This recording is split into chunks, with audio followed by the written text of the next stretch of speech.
یہ کہتے بت پرست تو بھائی اسلام میں بالکل بھی مانا نہیں جاتا، لیکن ہم بھی بت پرست ہیں. شاید مسلمانوں نے اسلام کو اور القرآن کو بہت اچھے سے نہیں پڑھا. اور الف لام میم کے ورسز 34، 35 اور 36 کو ہم پڑھتے ہیں، اس میں صاف لکھا ہوا ہے کہ اللہ تبارک تعالیٰ نے آدم علیہ السلام کو مٹی کا بنایا. مٹی کا بنانے کے بعد اس میں روح پھونکی، سارے فرشتے کو جنت میں کہا کہ ان کے سامنے سجدہ کرو، اور آپ اپنا ماتھا ٹیک کر کے آشیرواد لے رہے ہیں.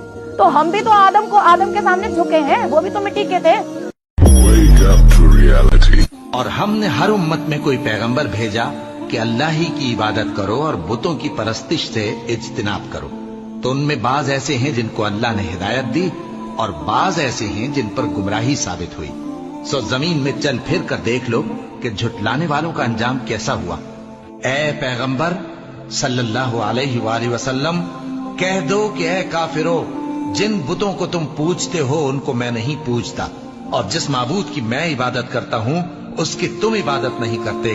اور میں پھر کہتا ہوں کہ جن کی تم پرستش کرتے ہو ان کی میں پرستش کرنے والا نہیں ہوں، اور نہ تم اس کی بندگی کرنے والے معلوم ہوتے ہو جس کی میں بندگی کرتا ہوں. تمہارے لیے تمہارا رستہ، میرے لیے میرا رستہ.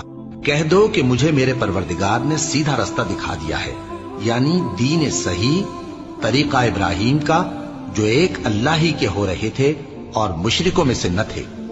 یہ بھی کہہ دو کہ میری نماز اور میری قربانی اور میرا جینا اور میرا مرنا سب اللہ رب العالمین ہی کے لیے ہے، جس کا کوئی شریک نہیں، اور مجھ کو اسی بات کا حکم ملا ہے، اور میں سب سے اول فرما بردار ہوں.